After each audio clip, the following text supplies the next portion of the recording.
faith and trust in politicians at the moment, but if this plan does go according to plan, what you're going to have is another Prime Minister who has been crowned without having a general election. How will that go down with the general public? Well, I'm not focusing on that. What I'm focusing on doing is stopping that harm that will come with a no-deal Brexit. And I have to say to you that, having been around my own constituency over the last few days, people are giving me very clear encouragement that that's what they want to happen. Stop us crashing out, stop the pain that that Brexit departure would have, and make sure that we deliver Scottish independence. That's a very clear message from my electorate, people in Scotland that want to see leadership being given, the leadership that the Scottish National Party have been giving.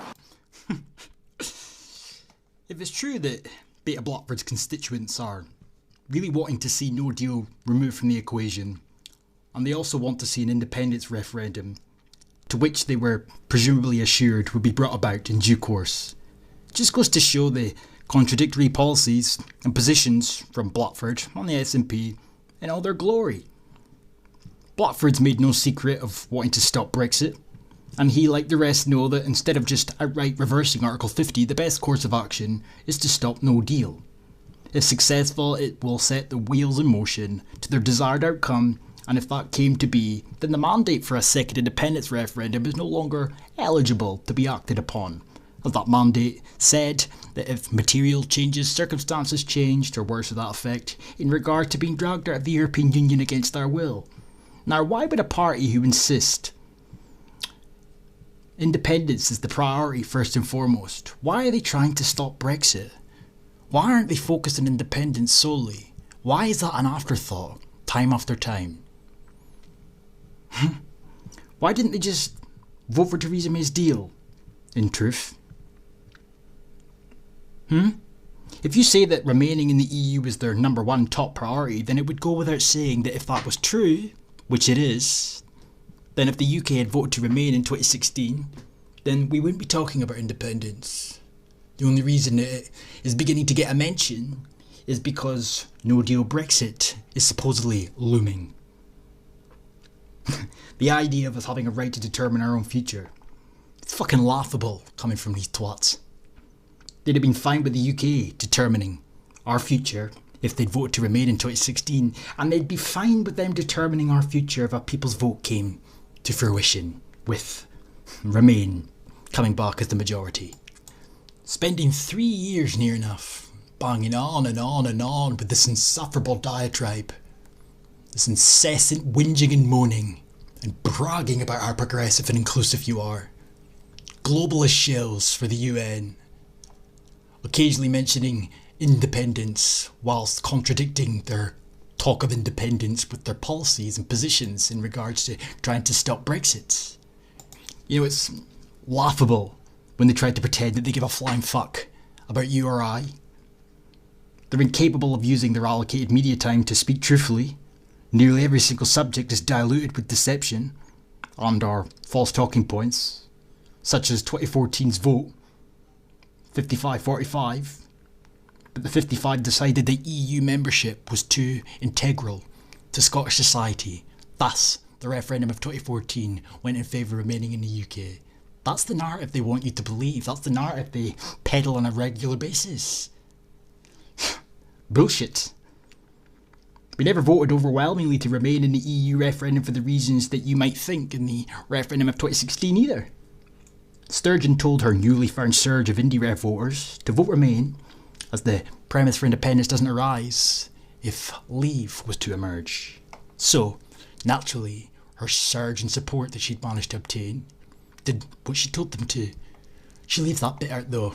She likes to give off this impression that the people of Scotland have been ignored and cast aside, etc, etc. Labour leader said earlier on regarding another independence referendum up in Scotland. He said it's not the job of Parliament in Westminster to block a second Scottish independence referendum, presuming it's been supported in the Scottish Parliament. I mean, is this agreement from the Labour leader that if there is a Labour government in the future, they will support another independence referendum in Scotland? I think what Jeremy Corbyn is doing, just as McConnell did last week, is recognising that the Parliament in Edinburgh should have the right to determine when the people of Scotland face that referendum. There is a majority support now for a referendum in Scotland, and of course the SNP won the election to the Scottish Parliament in 2016 on the basis that there will be a referendum if there's a material change in circumstances. That's exactly what has happened. It's not happened though, has it? Yet again, more bullshit. The first lie within that one sentence was the fact that he claims there's a majority now for independence. Even if there was, rather irrelevant at this point. Nothing has changed in order for you to have legal jurisdiction to call upon your mandate for a second independence referendum. The material changes, the circumstances, and of course the changes to circumstances and material changes that he's referring to all rely on Brexit occurring. So again, it does bring me back to a question I've raised several times before, and it's remarkable how they never seem to be pressed on these issues. They just get away with running their fucking mouths all day long. Why are they trying to actively, in a manner that is completely contradictory to the claims of calling for a second independence referendum in the foreseeable future? How can you have a referendum on independence obtained via a mandate if the premise for the mandate no longer exists? And it should be up for the people of Scotland and their elected parliamentarians to determine that, and no Westminster politician, no government in London should be able to put a roadblock onto that aspiration of the Scottish people having an... And nobody has put a roadblock in front of any subsequent referendum. The only roadblocks and criticism that was directed their way in regards to independence was when they tried to shoehorn in a second independence referendum to try and speed up the process of remaining in the EU, which we all know is probably going to end up happening for the UK as a whole, and a big part thanks to the SNP. But again, you really expect me to believe, or do you really believe, that the SNP plan to stop Brexit for the UK and then go on to have an independence referendum of their own? That's a very bizarre thing to do, is it not? Not to mention the amount of division that would create across the whole country. Using us as the scapegoat for their own fucking means. Lap the shit up. These people can do no wrong. And it's embarrassing. It's ironic in a sense though, because they claim to be progressives. So inclusive and diverse. Open borders, stagnant birth rates, poverty on the rise, but it's okay. I could go on.